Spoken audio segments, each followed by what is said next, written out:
Welcome to The Social Capitalist, an interactive interview series dedicated to delivering in-depth discussions on relationship science with the best and brightest thought leaders in business and academia. Social Capitalist events are sponsored programming of myGreenlight, an exclusive online learning platform for relationship development skills and strategy. For more information or to attend a call live, visit our webpage at www.mygreenlight.com. Enjoy the recording. Good morning. I'm Sarah Grace, and this is The Social Capitalist. I am so glad to be here today with Andy Ellwood. Andy has spent the bulk of his career mastering the art and the science of what he likes to call the hustle. From cold calling the salesman for Marquis Jet to forging strategic partnerships as VP of Business Development at Koala until it was acquired by Facebook. Congratulations.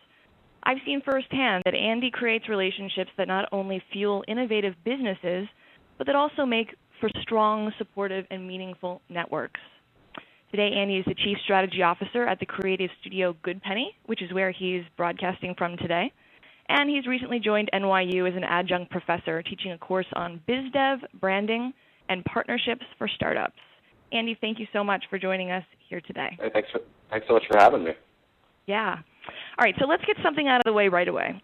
Let's talk about this word hustle, because I think that it puts some people off. Tell people what you mean when you say the art of the hustle.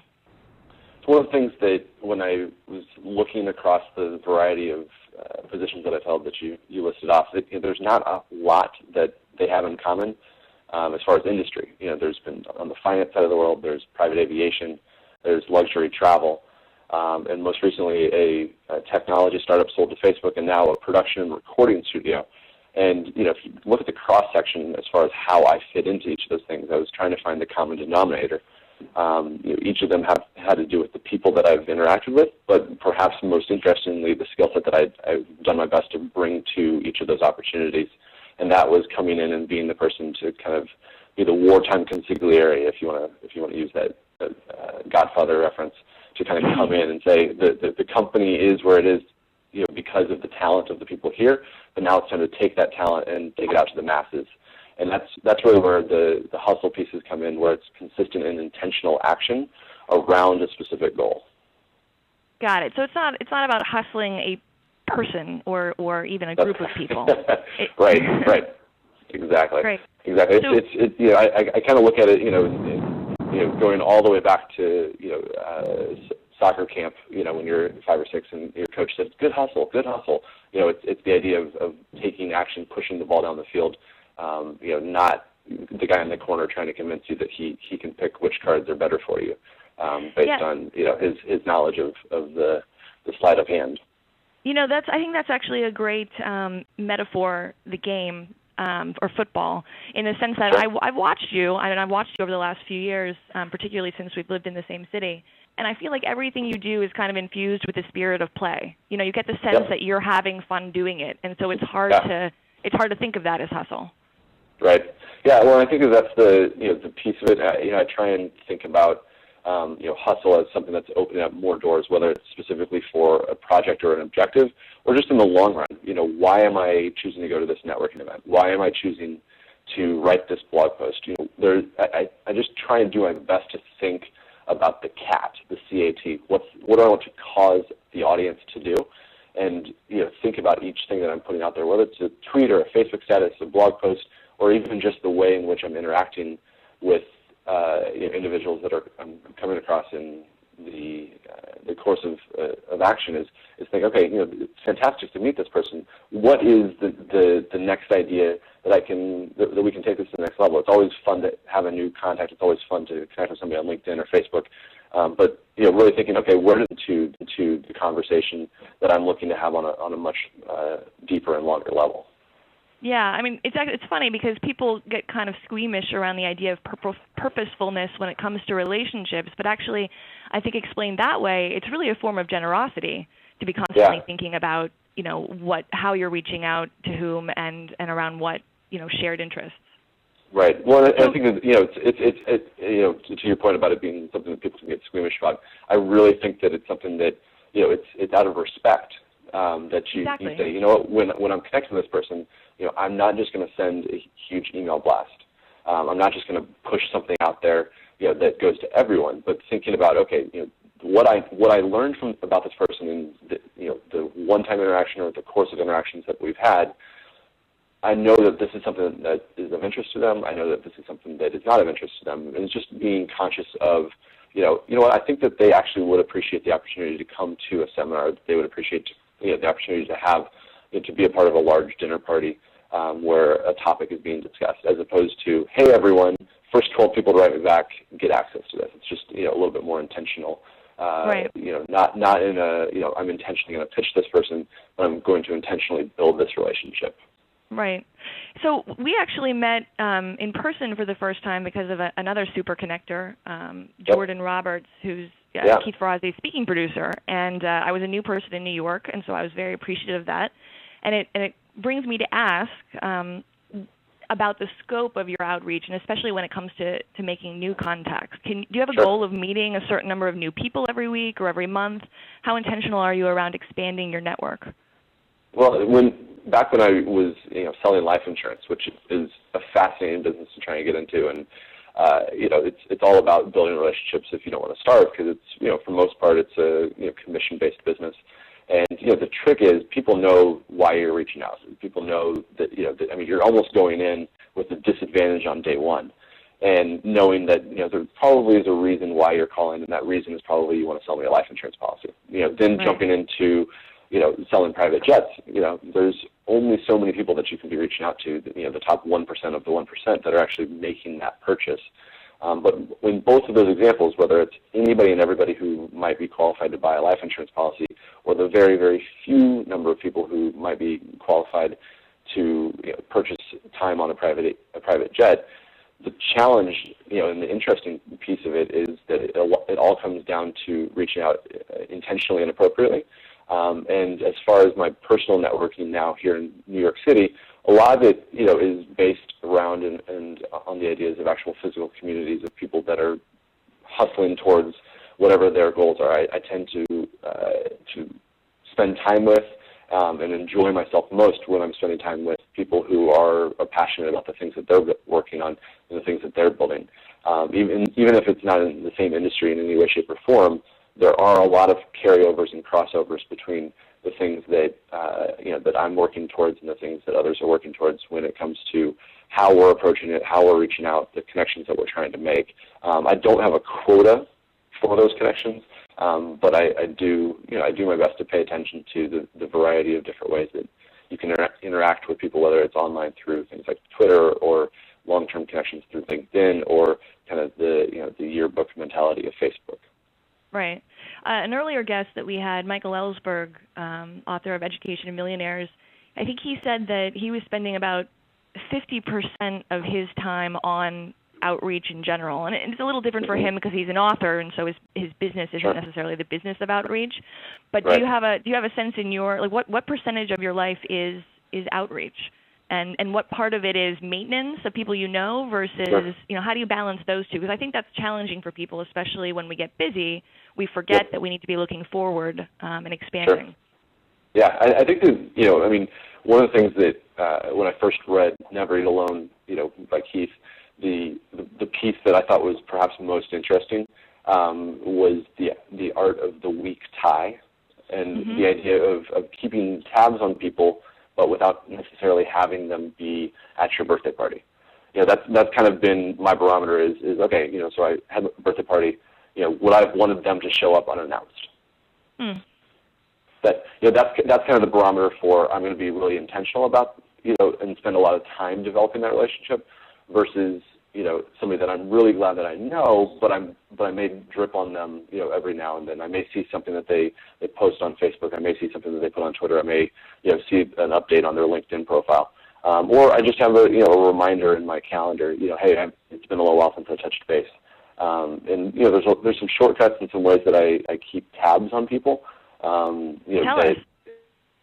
Well, so one of the things that I've started to really utilize is the list functionality on Facebook and on Twitter.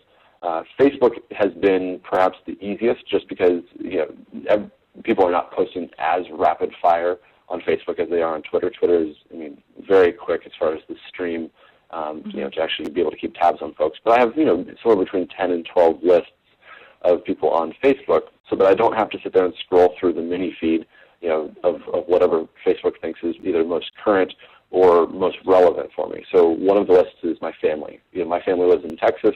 My girlfriend's family lives in Arizona and California. I really don't want to miss things that they think are important enough to share on their timelines. I have another group called the Aspirational Network, people that I've met, people that I've spent time with, but people that I would not assume I'm going to be able to just go grab a cup of coffee with anytime that I want, but people that I would like to continue to develop the network with, but maybe they're a little bit further down the road. Maybe they're specialized on a certain side of the world, but there's something about them that I would like to continue to kind of keep tabs on. And then another one of my favorite lists is future stars. That's the list that I put individuals that I meet, whether it's when I'm not speaking or because they're contacting me through my website. There's folks that they seem like they've got something going on. They haven't quite figured out exactly what it is that they're going to do with this potential that they have. But I want to be able to kind of keep tabs on them as they get closer towards that idea and towards that goal that they're eventually going to arrive at. And if I can help them along the way. Is that a public list? It's not.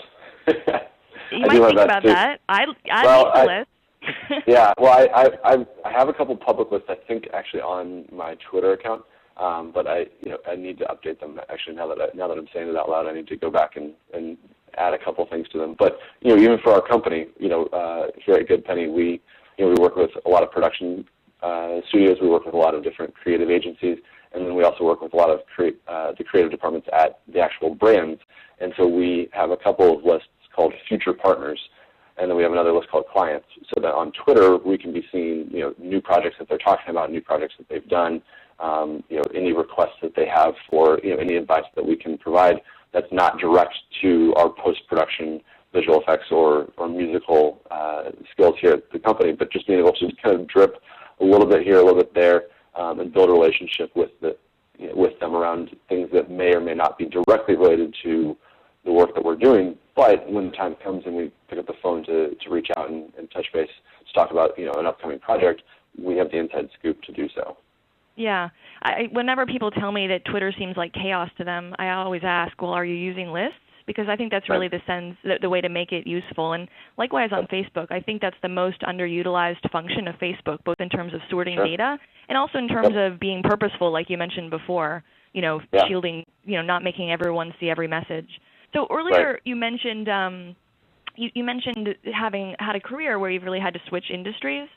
And one of the things that we get all the time is this question, I'm going into a new industry or I would like to, how do I transition my network?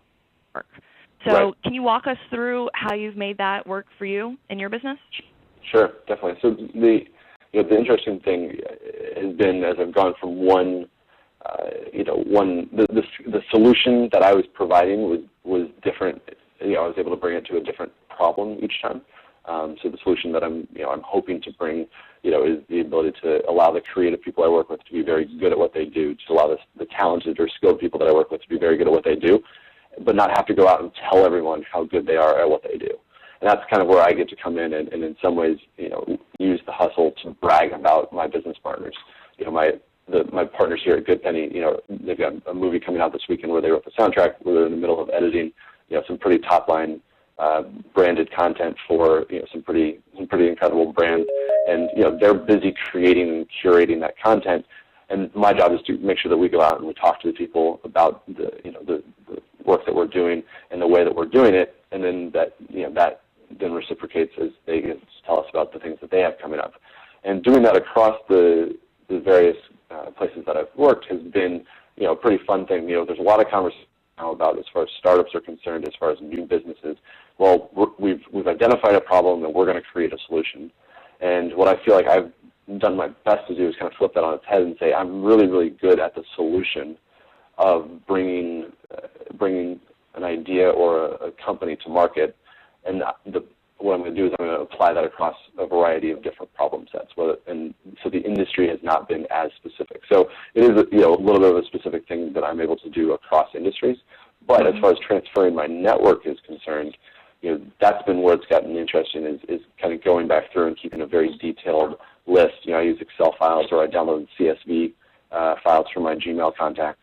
And you're able to go through and kind of it takes a Saturday or Sunday afternoon to spend some time culling through that list and saying, these contacts make sense for me to take them with me. These contacts make sense to stay in touch, but it's not necessarily a specific opportunity that I'm going to reach out to them about. But kind of being intentional about those lists and being able to say, yep, this is still a really good contact. This media contact, this brand development contact, whatever it might be. There's a lot of different folks that it makes sense to stay in touch with and kind of continue to tell your story, or to tell the overarching story of the work that you're doing. But again, it kind of comes back to that intentionality around the people that you're connected with. Right, and I think it also helps that you're clearly thinking about your relationships as kind of lifetime investments, even though the priority might go up and down. It's like just because Right. you've moved on to another job doesn't mean that they cease to exist. Yeah, that's absolutely true. So you mentioned startups, and we've actually billed this call as particularly of interest to startups and startup Sure. people. So here's a question: have you noticed is networking in the startup world different than anywhere else? Are there certain rules of etiquette that are unique to that environment that you haven't seen elsewhere? Yeah, actually, at first, so my last company, Gowalla, was a location-based social network. The company was based in Austin, Texas, and I was here in New York because obviously a lot of brand partnerships and the work that we did on the business development side of things, those were happening here. When I got to New York, I quickly realized that there was very much an East Coast, West Coast dichotomy of the tech world, kind of a Biggie versus Tupac mentality of things built in New York versus things built in Silicon Valley. And one of the things that was being built in New York at the exact same time that we were growing Gowalla was the company that's still around and still doing very well called Foursquare. And Foursquare, for anybody in the New York tech scene, was kind of the champion. It was the lead runner of a consumer-facing social network that was built and developed by people in New York, and so everyone kind of was rooting them on. Working for what was, at the time, Foursquare's main competition, Gowalla, was kind of like wearing a Red Sox jersey into Yankee Stadium when I went to networking events, because there was very much the hometown crowd that was cheering on Foursquare and really wanted to do whatever they could to help see a win come from the New York scene. And so it was interesting because there was definitely some allegiances that would not normally take place, even between competing groups. When I worked at Marquis Jet, there were people from other competing private aviation groups, but we would pretty frequently kind of connect, and even though we were competing for the business, there wasn't necessarily, well, you're with him and you're with him. A lot of people knew both of us. In the tech space, when there is such a head-to-head competition like what we had with Gowalla and Foursquare, it did make for some interesting networking. But by the same token, that was just a hurdle that needed to be jumped. It wasn't something that really hindered it. Right. But thinking about the number of people that are now saying, I want to jump in and I want to be a part of a startup, it's pretty interesting to see how many people are seeing that to be the in vogue thing to do. Mark Andreessen, who started Netscape and has been a prolific investor in Silicon Valley, said in 2010 that he knew we would be getting close to having a tech bubble when people would quit their MBAs and their high-paying finance jobs to go jump in and do a startup. That's what he said he saw happen in the late 90s, and then he saw it happen again in the early 2000s in the real estate market. And now we are seeing people leaving, what is a little bit more of a clear-cut path as far as their career is concerned to jump out and try and do a startup. And really, it's been said before, but I think it's definitely worth noting. The question is, do you want to do a startup, or are you just a small company that you're trying to build? And I think we should definitely be thinking about things in the standpoint of, this is a small company that we want to build, not we're a startup. Right, not looking for the exit. Exactly. Jonathan Fields, who's an author and Sure. a blog, he just wrote an interesting piece about that. So actually, I think you brought up something interesting. You had a very special experience with like this behemoth Foursquare and the little Gowalla, you could say. But what a lot of particularly biz dev people have to deal with when they're repping a startup is the fact that they're going to have 4 or 5 competitors in that space. particularly with things at the froth and the frenzy that they are right now. So what's the strategy for that? I mean, how do you deal with that when you know, when you know that there's 4 other people who have a very similar product? How do you handle that? Well, I think there's a couple different things that can be done to put yourself forward and to kind of say off the top, this is where we're coming from versus where somebody else is coming from. When somebody's looking at when the counterfeit department in the Treasury is looking at bills, they don't study counterfeits; they study the actual dollar bills. And because they know exactly what the real dollar bills looks like, it's pretty easy for them to spot what's counterfeit. And thinking about that from your company, yes, you should be aware of what other people are doing, and you should understand how they're positioning themselves. But when it comes down to it, if you have the belief that you are rock solid, the best option, that you have the cure for cancer that this brand or this partner doesn't even know that they have, that you can go into with a lot of confidence saying, look, we're the only company that does this. When the first time that I reached out to Disney, Gowalla was less than 500,000 people using it. We were, behind as far as several of the other location-based social networks, but I didn't talk to them about location-based social networks. What I talked to them about was a unique experience that only Gowalla could provide. And by saying, look, I kind of asked a lot of questions. I got them to the point where we all agreed that this idea of telling stories around the places that people go when they're inside of the parks was something that they were really interested in doing. And they said, well, it's really interesting. How does this compare to any of the other groups that are out there? And I said, well, if this is the idea that you really like, and it sounds from our conversation that you do, we are the only people that you can do that idea with. And I positioned it so that I wasn't going in selling competitively, but I was going in knowing exactly what we had that no one else had, and building my entire conversation around those features and those ideas that were unique to us. Mm-hmm. And then when it all boiled down, it didn't really matter that there were other groups out there, because if they wanted the idea that I'd sold them, they wanted to have the conversation, they wanted to build the engagement that we had discussed, I was their only option. Right. And so I stacked the deck in my advantage before they ever knew that there was going to be a competitive conversation. Right. So it's about finding that one thing that you know and believe with all of you that you guys are doing better exactly. or uniquely compared to everyone else. That's great advice. Exactly. So again, with startups or actually with small businesses, often startups will go after partnerships with really big companies because Sure. they see the big companies' reach, they see the deep pockets. Is that always the best approach? What are the benefits? What's kind of the cost-benefit analysis there?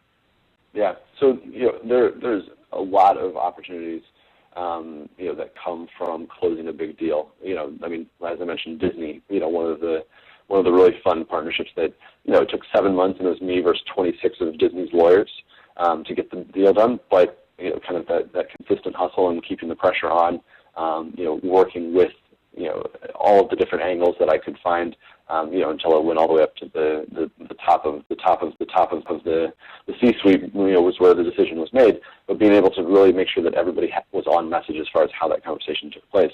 There was a ton of benefits to that. We saw a tremendous spike in users. We had a great opportunity to have a lot of conversations with media to tell our story as a result of the fact that Disney lent their credibility to us by saying this company is good enough that we want to be associated with them. And so that's the big thing, that from the large company to the startup. That's what the transfer of value is we're going to lend credibility to you by saying you are worth our time to find a way to work together. And so there's that exchange of value. But then the flip side, and the exchange of value that I always really accentuated when I was having those conversations with larger companies was, we're going to allow you to borrow cool. We're cool. We're a young startup. People think that we're fascinating. So we're going to allow you to take some of the ideas that we have, to take some of the cool factor that we have, and we're going to allow you to transfer that back to you. And so with all of the press releases that we did for any of the partnerships that we did, it was mandatory that our large brand partner led that press release, because if the small company led the press release, it would have looked like bragging. it would have looked like, ha, look at us, we landed this partnership, which is absolutely what we wanted to say. But if the press release went out from the large company, and the large company says, look at how innovative we are. We partnered with Gowalla. It completely changed the conversation around that partnership and around what our company, what our respective companies were providing. And so it kind of gave us that opportunity to jump in and really kind of push those ideas forward with a much larger platform than just the people that were interested in the tech startups, but it was everybody that was interested in marketing, everyone that was interested in how large brands are going online, people that were just interested from a consumer's perspective. Why is Whole Foods and Tazo Tea doing a partnership with Gowalla? What's the story there? Mm-hmm.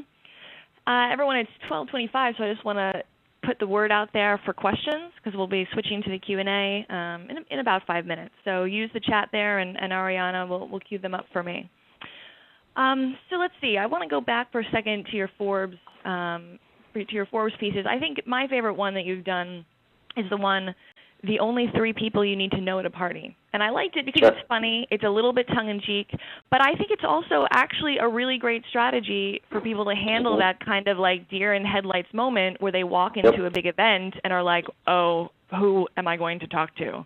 So quickly give people that strategy. Yeah, well, when you go into a large event and you don't know anyone, it does get a little bit intimidating when you're staring at a large room. And so some of it is really just, if you think about it as a game, I have definitely, used the line before, hi, I don't know anyone here.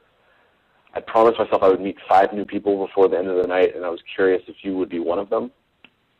And, people, a little bit self-defacing, a little bit letting people know that, it's, I'm not trying to be, just a random person coming up to you and, for no apparent reason, but it's kind of no apparent reason because it's a networking event, and I really would love to have the opportunity to meet somebody new, to shake a hand. And so, so I joke that, being tall, I tend to try and find other tall people. Sometimes it's just easy because they're standing out above the crowd. I wear a pocket square, so if I see somebody else wearing a pocket square, I'll compliment them on the pocket square. As it happened the night that I wrote that article about, the pocket square ended up being the owner of the restaurant who ended up knowing everyone, and so that was a nice place for me to be, right place, right time.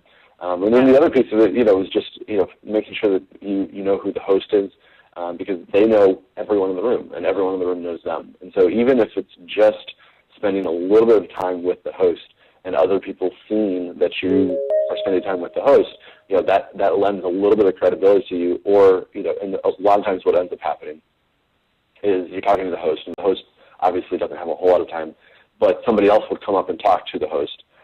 The host will make the handoff because the host has to go to attend to something else. The host has to go do something else, and so they'll make the handoff to you, to whomever else they were talking, they'd just met or were having a conversation with, and then that is another new person that you can meet who also knows the host. So probably somebody worthwhile to know. So it's a little bit of gamesmanship, but it's gamesmanship in your head. It's gamesmanship from the standpoint of how do I think about this this event? How am I going to, and again, going back to my definition of hustle, how am I going to be intentional about the actions I take tonight to meet a certain type of person, to meet a certain number of people, to kind of get myself to a point where I can say that was successful. To know that I'm going to measure, I need to meet 3 people that work in finance, but by the time that this this evening's over, or I need to meet 10 new people. Whatever it is, there's a way to kind of think through objectively, as opposed to being the guy who sits at the bar with a martini, hoping that your smile attracts other people that are awesome. Right. Speaking of martini, though, who's the third? It's the host, it's the tallest guy in the room, and who's the bartender. Oh, I thought it was the drunk. No, it's the drunk. Oh yeah, you're right. Well, the bartender is maybe I should have said the fourth, but yes, the drunk. The drunk is always the fascinating one because they have unintentionally, and whether they like it or not, met everyone in the room in the past 5 minutes, and from time to time may spill a few more beans than others in polite company. Yeah, that's the genius. That was the genius one. All right, so let's go to some questions from Jorge Colon, who is one of our myGreenlight original members. Good to see you, Jorge. Yeah.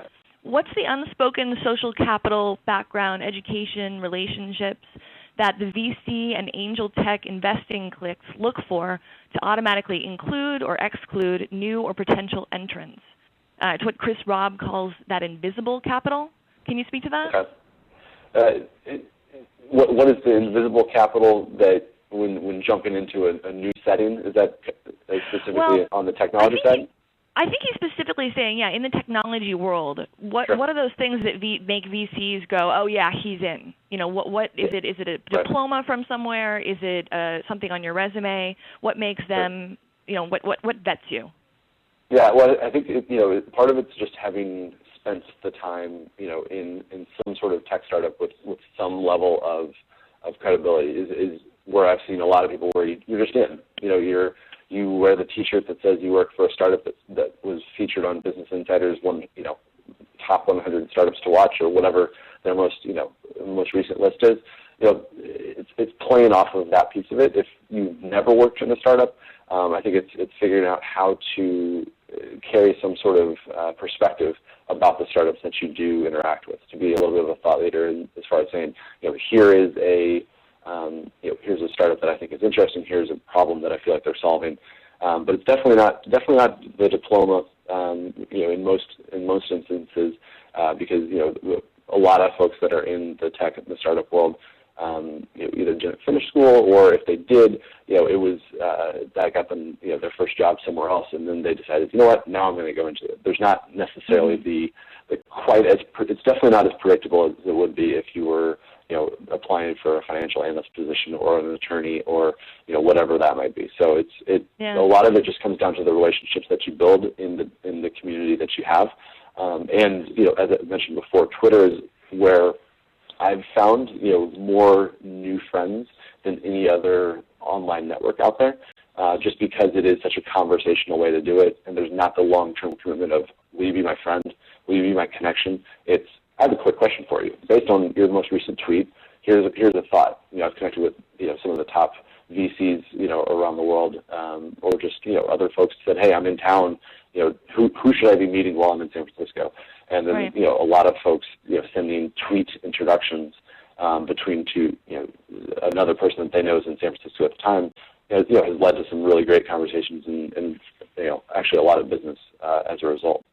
Yeah, on the topic of VC culture, I just met this woman the other day who was a biz dev person for a Russian company, and she was saying that getting meetings with finance people in New York versus Silicon Valley, the difference is in New York, it's relatively easy to get the meeting if you just persist, but once you get in the room, they don't want to hear anything about you except for they want to see your numbers. They want to see your financial projections, et cetera, whereas in Silicon Valley, she said, she had found that it's harder to get the meeting. It is more clicky. But once you get it, their attention is on you, and they want to have the whole story. It's more the numbers for them. They want to see the company and the story. All right, so let's move on. We've got a ton of questions. Let's see here. From Ron Merck. So how do you initially establish relationships with new potential clients and then nurture it, whether it's life insurance, jets, now? And actually, interestingly, maybe a question is, has that changed, what that funnel looks like? Sure. Well, I always think, there are a lot of sales guys that I have worked with in the past that tried to go the friendship route. And I think there's a big difference between being someone's friend and being a trusted advisor. And I tended to go the trusted advisor route, where everyone in the room or on the call or via email knew why I was reaching out, that I felt like there was a product or service that I have that would be of value to you, and I'd like the opportunity to talk to you about it. But for going in from kind of the trusted advisor approach as opposed to the buddy, hey, let's go play golf together approach, for me has always worked out pretty well. And so I think that's, but kind of establishing, on the upfront, this is why I'm reaching out. I cold emailed somebody 2 months ago, and I said, I'm relatively new to the production business. I know a lot of things about it based on what I've learned since I jumped into this business, but I don't know anyone at your company, and I know your company is doing a lot of really interesting things. So just as a heads up, this is a completely cold email, and I'm not really expecting you to respond. But if you're feeling the summertime has given you some flexibility, and you'd be up for a meeting for a drink. Would love to connect. And so kind of laid out the reason I'm reaching out. The fact this is a cold reach out, and he emailed back and says, I appreciate your honesty about this being cold. I'm willing to take a chance. And as a result, we've ended up doing a couple of partnerships together, and having a couple of conversations that I think will lead to some even bigger things. And so it's just kind of making everybody knows that everyone else out there is trying to make a living, and it's not you don't have to be overly tricky about it. You just be persistent, be polite, and get to the point where you kind of understand for this person, we've gone as far as we're going to go. For this person, I can probably push a little bit further. Right. I couldn't agree more to have your agenda up front. Okay, so from Michael Ross, he wants to talk me to raise the question again, and I agree. It's a tricky one, and it's it's something that everyone deals with.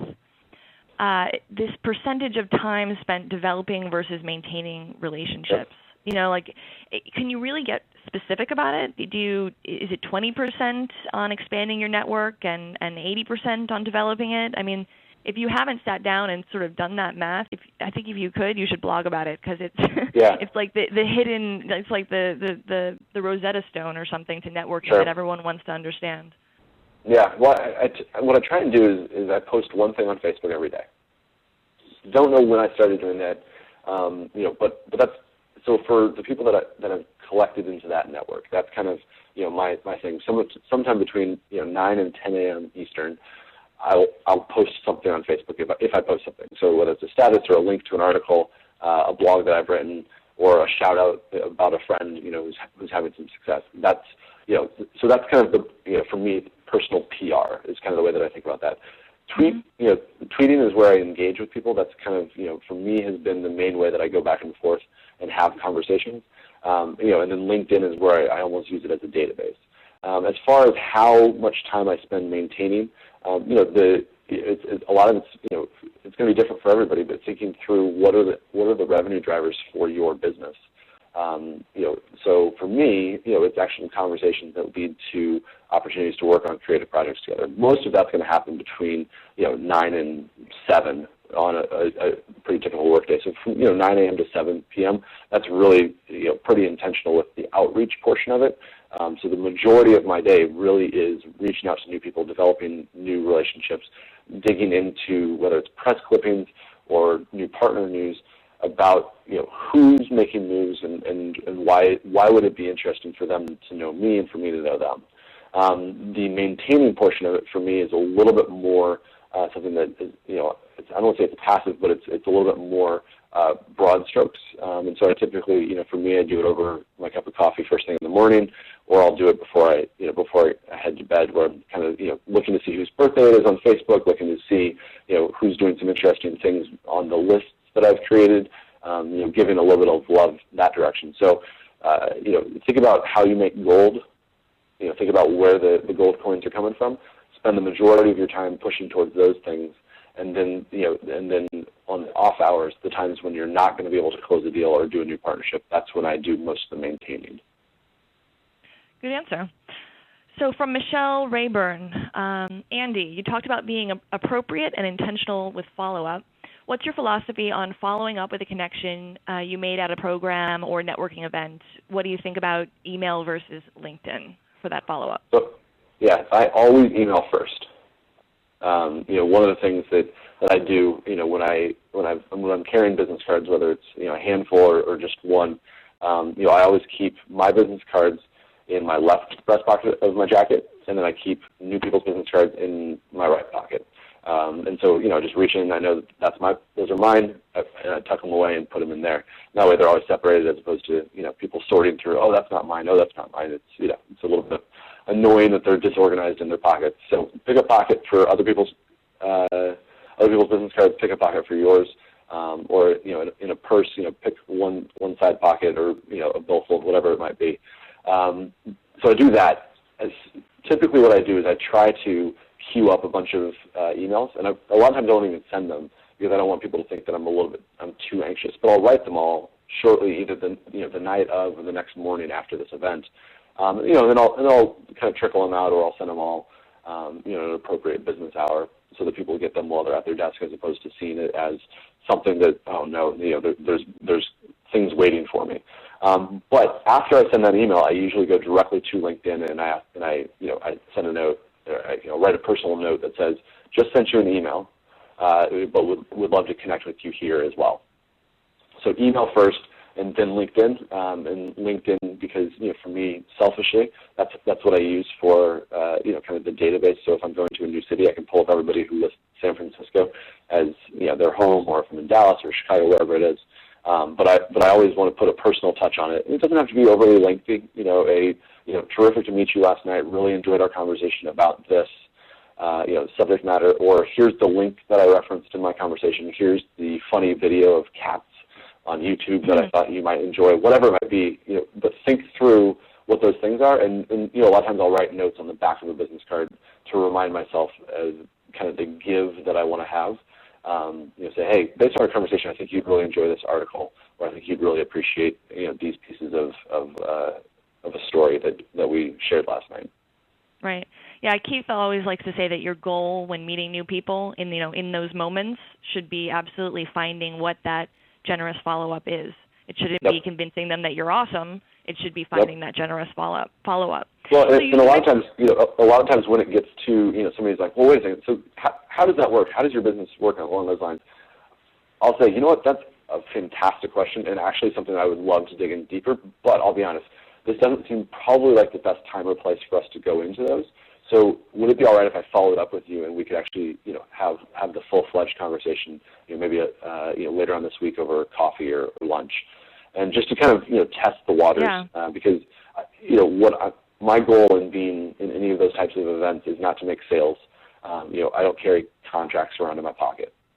If I can't ask somebody for their business and take action on it, I'm less interested in digging into that level of conversation, because it's probably going to be loud. It's probably going to be a lot of other people. Other people may walk up and interrupt the conversation, and if I don't have a way to successfully follow up with that person, I'll miss out on it. The interruption could ruin the momentum that we might have. Yeah, you mentioned waiting to the next morning to send the emails so as not to appear anxious, and I think that that kind of savvy attention to the dynamics of a relationship and a growing relationship is super important, really, especially for salesmen and biz dev people, because you don't want to fall into that trap of being the annoying biz dev guy. Right. So how do you balance that? How do you make sure that you're reaching out enough, but not too much? And when do you know when to kind of bail? Well, I think that if it's a first-time connection, reaching out the next morning or within probably 24 to 48 hours, you're good. I would say wait 12 hours. If it's you're at a cocktail party the night before, if they get an email at 1 a.m., that's fine. I'm okay with that. But I kind of want to think that they left it at home and they're just up and at 'em the next morning. As far as how much do you follow up on a prospect? That's something that there's a lot of debate about, just based on industry and based on, the ability for people to take action. I typically try and do 3 times a week has been what I've found to be pretty successful. So let's say I call on a Monday, I send an email on a Tuesday, and then I'll call one more time on Thursday. Is a pretty consistent pattern that I've had if there is a very specific thing that I feel like they can take action on. If it's just a circle back, just a follow-up, just want to keep in touch and see how things are going, it's okay to just send an email without expecting a response. If there's no action that can be taken, it's less important for there to be a response. But if you are waiting to see what that person's, if you're trying to convince somebody to take action, then you have a decent request, and you can usually follow it up with something along the lines of, last time we spoke, you said it was important for us to uncover this opportunity, or for us to work on these pieces of your portfolio or of this program or this creative campaign that you have coming up. I wanted to do my part to make sure that we had the chance to have that conversation. Can you suggest, is next Tuesday or next Thursday a better time for us to get together? And and then if it's a couple times with no response, I'll send an email that says something to the effect of, it appears that this is no longer important for us to be talking about since I haven't heard back from you. Completely understand, but just if you don't mind confirming that this is no longer something that we need to be, discussing, that I would appreciate it, just so I can check it off my list and circle back with you in a few months. Great. Awesome answer. I'm sad to say that we're out of time, and so I'm going to have to let a few questions go, but thank you everyone so much for all these terrific questions. As we finish the call, Andy, I'd like you to actually send people out on a mission. Okay. What's one small action that they could take directly after the call or maybe sometime today to grow a relationship or to grow their network generally? I think in thinking about hustle as far as the intentional actions towards the goal, think about the thing that has been on the to-do list for a little while.